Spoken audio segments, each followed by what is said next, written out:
विरामक बाद एक बेर फिर से अपने स्वागत इस समाज में आऊ अपने के आप देखा भी गपशप शकील अहमद ककवी सर ककवी साहब कतर में रही छथि और त बिहार झारखंड के रहे वाला लोक से जुड़ल एक संस्था के अगुवाई कर रहल छथि हेमन में वो भारत आयल छला देखल जाए ई गपशप।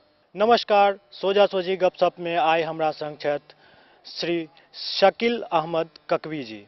बेसिकली ई कतर देश में रहे छथि और ओहिठाम एकटा Indian association of Bihar and Jharkhand के स्थापना केने छथि, जेकर ई अध्यक्ष छथि, फाउंडर अध्यक्ष छथि। आओ हिनका से बात करी और कतर में बिहारी और मतलब झारखंडवासी सब के की दशा और दिशा छन ओहि पर हिनका से किछु जानी। ककवी साहब, आपका हमारे इस कार्यक्रम में बहुत बहुत स्वागत है। और सबसे पहला सवाल ये रहेगा, जो कतर में जो बिहार के लोग हैं, झारखंड के लोग हैं, उनके लिए आपने जो एसोसिएशन बनाई है वो बेसिकली काम क्या करती है और इन लोगों की दशा और दिशा क्या है? झा साहब, बहुत बहुत शुक्रिया आपको, आपका जो आपने मुझे आमंत्रित किया। शुरू करने से पहले हम ये बात बता दें कि जब हम बिहार से छोड़कर बाहर जाते हैं तो एक बात हमेशा जो दिमाग में आती है वो ये कि ऐ दरिया न कर पुल मिस्मार मेरे, ऐ दरिया न कर पुल मिस्मार मेरे, अभी कुछ लोग रह गए हैं इस पार मेरे। ये सोचकर जब हम वहाँ जाते हैं, यहाँ के लोगों को ऐसा लगता है कि जब वो बिहार से चले गए, अपने मिट्टी से चले गए, अपने देश से चले गए, तो वो सोने के खान में जाकर बैठ गए होंगे। लेकिन ऐसा होता नहीं है। समस्याएं अनेक होती हैं और जो बिहार एंड झारखंड एसोसिएशन की जो स्थापना की गई और जिसको हम लोगों ने शुरू किया, उसके पीछे ये कि आए दिन कोई ना कोई ऐसी घटनाएं होती रहती हैं, जैसे एक्सीडेंट में किसी का डेथ हो जाना, आकस्मिक मृत्यु जिसको कहते हैं, किसी की तनख्वाह का रुक जाना, स्पॉन्सर के साथ कुछ समस्या का हो जाना, अचानक उसका बीमार पड़ जाना, और अनेक ऐसी समस्याएं आती हैं जिसको वो कभी सपने में भी नहीं सोच पाता है। कभी कभी तो ऐसा होता है कि रोज़ाना की रोज़ी और रोटी भी जुटा पाना बहुत मुश्किल होता है। कुछ समस्याएं हमारे तरफ से होती हैं जिसको बताना चाहेंगे, जिसको हम अनस्किल्ड लेबर कहते हैं, यानी जिस काम के लिए आप जा रहे हैं उसके लिए आप उचित नहीं हैं, या जिस काम के लिए ले गए वहाँ पे वो काम आपसे नहीं कराया गया। इन दोनों समस्याओं में एक मानसिक पीड़ा से ग्रस्त हो जाते हैं लोग, और ऐसी समस्याओं का निदान के लिए वहाँ पे हर आदमी अपने आप में डूबा होता है। वर्तमान बिहार सरकार एक बहुत बड़े बहुमत के साथ आई है और वो इस सरकार से बहुत उम्मीद है लोगों को। आप एनआरबी, एक बहुत ही बढ़िया वर्ड दिया आपने, एनआरबी, नॉन रेसिडेंशियल बिहारी। ये पूरे विश्व में जितने भी एनआरबी हैं, क्या वो बिहार में निवेश करने का मन बना रहे हैं? अवश्य वो निवेश करना चाहेंगे। उसमें एक जो समस्या आ रही थी, जिसमें लॉ एंड ऑर्डर की समस्या थी, सिक्योरिटी की समस्या थी, और इन्वेस्टर्स जो होते हैं, चाहे वो किसी के दुनिया किसी कोने में हो, उनका अपना एक रिटर्न का एक मन बना हुआ होता है।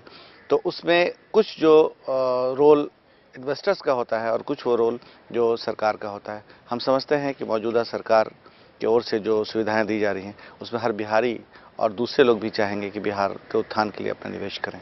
ककवी साहब, आप 11वें इंटरनेशनल साइंस कॉन्फ्रेंस में भाग लेने के लिए भारत आए हैं और अभी मतलब प्रख्यात वैज्ञानिक और पूर्व राष्ट्रपति डॉक्टर कलाम ने अपने संबोधन में बिहार का जिक्र किया है। तो अब्दुल कलाम साहब के मुंह से बिहार के बारे में सुनना आपको कैसा लगा? देखिए, बिहार एक वो राज्य है जो पूरे देश में बहार ला सकता है। और समस्या ये नहीं कि बिहार के बारे में चर्चा हुई, बल्कि समस्या ये थी कि बिहार में जो समस्याएं हैं उसके समाधान की चर्चा हुई। हम समझते हैं कि अब्दुल कलाम साहब का जो ये रुझान बिहार की तरफ है, वो एक बहुत अच्छा संकेत है और बहुत अच्छा संदेश है हम बिहारियों के लिए, कि हमारे लिए दूसरे लोग और इतने उच्च कोटि के, इतने उच्च स्तर के वैज्ञानिक भी सोच रहे हैं। इसलिए हमें पूर्ण प्रयास करना चाहिए, जिस रूप में भी, जिस स्तर पे, जिस जगह पे भी हम हैं, कि बिहार के उत्थान के लिए अगर कुछ भी कर सकते हैं तो हम करें। कलाम साहब मिथिला यूनिवर्सिटी में, दरभंगा मिथिला यूनिवर्सिटी में उन्होंने अपने एक भाषण में कहा था, जो बिहार में आयुर्वेदिक खेती की संभावना बहुत ज़्यादा है। यदि लोग आयुर्वेदिक खेती करें और गवर्नमेंट इसको बढ़ावा दे तो एक नकदी फसल और पैसे की आमदनी भी बहुत ज़्यादा हो सकती है। तो क्या जहानाबाद में, आप अपने डिस्ट्रिक्ट में, आप अपने गांव में, काको गांव में इस सब तरह की किसी खेती को प्रोत्साहित करने के लिए कुछ करना चाहेंगे? देखिए, इसमें हमने अभी, जब मैं जापान में था कुछ दिनों, तो हमें एक बात बार बार ये उकसाती थी कि ऐसा क्या हुआ कि जापान इतना टूटने फूटने के बाद भी, जबकि एटम बम का मार झेलने के बाद भी आज ऐसा है कि जापानी प्रोडक्ट को हम बहुत ज़्यादा पसंद करते हैं। तो हमने जापान के बहुत सारे विलेजेस को विज़िट किया, क्योंकि हमारे दिमाग में हमेशा बिहार रचा बसा रहता है, बिहार इज़ माई ड्रीम। तो उसमें वहाँ हमने एक चीज़ सीखी कि OVOP का जब हमने डिटेल्स मांगा उनसे, तो उन्होंने बताया कि 1 विलेज 1 प्रोडक्ट, एक विलेज का एक प्रोडक्ट। जो भी उसमें एक्सपर्ट है वो विलेज के लोग, चाहे वो टोकरी बनाने में हो, चटाई बनाने में हो, किसी फसल को उगाने में हो, बैगन उगाने में हो, लेकिन उस गांव को उस रूप से विकसित किया जाए कि उनका एक प्रोजेक्ट, उसका यानी उसके बाद फिर मार्केटिंग की बात की जाए। जहानाबाद ज़िला का जो बेसिक रिक्वायरमेंट है, चाहे वो कृषि के क्षेत्र में हो, चाहे, चूँकि हमारे कोई इंडस्ट्री नहीं है, there is no industry at all, तो चाहे इंडस्ट्री के रूप में हो, तो उसमें हम ज़रूर प्रयास करना चाहेंगे कि उसमें किसी एक फील्ड में जहानाबाद अपना एक ऐसा स्थान बना ले जो विश्व के स्तर पे किसी जिस नाम से जाना जा रहा है उससे हटा करके प्रगति के नाम पे जाना जाए। उसके लिए हम प्रयासरत रहेंगे। ककवी साहब, एक आम धारणा होती है जो लोग जब तरक्की करते हैं तो अपने मतलब भूत को भी, पास्ट को भूल जाते हैं। आप बिहार से हैं, आप जहानाबाद से हैं, क्या आपकी अपनी जो मातृभाषा है, बिहार की जो भाषा है, उस भाषा को आप कतर में यूज करते हैं? हम यहाँ तक करते हैं कि बिहार दिवस मनाते हैं, क्योंकि वो मातृभाषा है, वो भाषा होती है जो पहली मर्तबा आदमी सुनता है अपनी माँ से, तो उसको कैसे भूल सकते हैं। उसके प्रमोशन के लिए जो कुछ भी हम कर सकते हैं हम करेंगे। ककवी साहब, बिहार बहुत बदला है और बहुत बदलने की संभावना, गुंजाइश अभी बाकी है।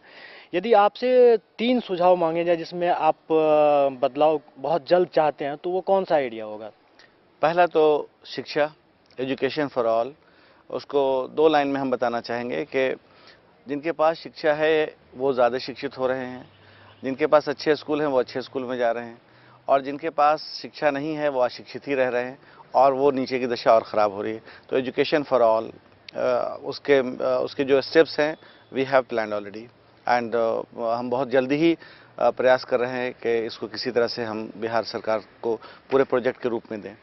दूसरा है स्वास्थ्य, जो ग्रामीण स्तर पे जो स्वास्थ्य केंद्र है उसको थोड़ा कुछ और इफेक्टिव बनाया जाए। और तीसरा सबसे बड़ा है कि युवा का जो प्लान है हमारे यहाँ से, उसको रोकने का प्रयास किया जाए।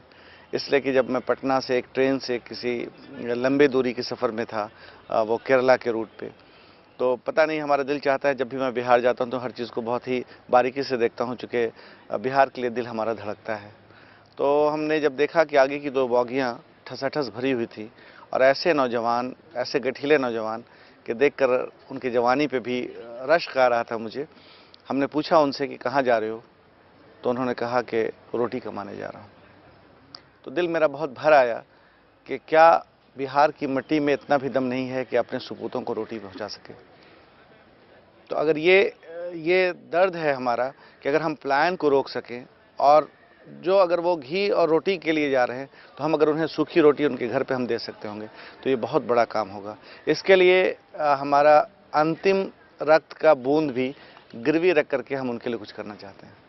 ये हमारी सिर्फ बातें नहीं हैं, हम प्रैक्टिकली करना चाहते हैं। आपने अपना कीमती समय सौभाग्य मिथिला को दिया, अपनी मतलब बहुमूल्य बातें यहाँ रखी, इसके लिए सौभाग्य मिथिला की तरफ से आपका बहुत बहुत धन्यवाद। बहुत बहुत शुक्रिया, आपने हमें मौका दिया और हमारी बातों को आपने इतना सीरियस लिया, और हम उम्मीद करते हैं कि आपके सौजन्य से ये बातें तमाम बिहारियों तक पहुँचेगी और मुख्यमंत्री तक तो ज़रूर पहुँचेगी। धन्यवाद।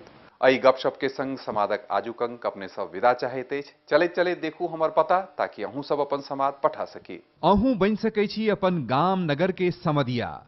टूटल अछि पुल, जर्जर अछि स्कूल, घर में भेल चोरी, चल रहल अछि सीना जोरी। अहाँ के इलाका में मनाओल गेल विद्यापति पर्व या कोनो आन समारोह, वीडियो कैमरा से शूटिंग करू आ मिनी डीवी टेप या डीवीडी पर विवरण के संग तुरंत पठाओ।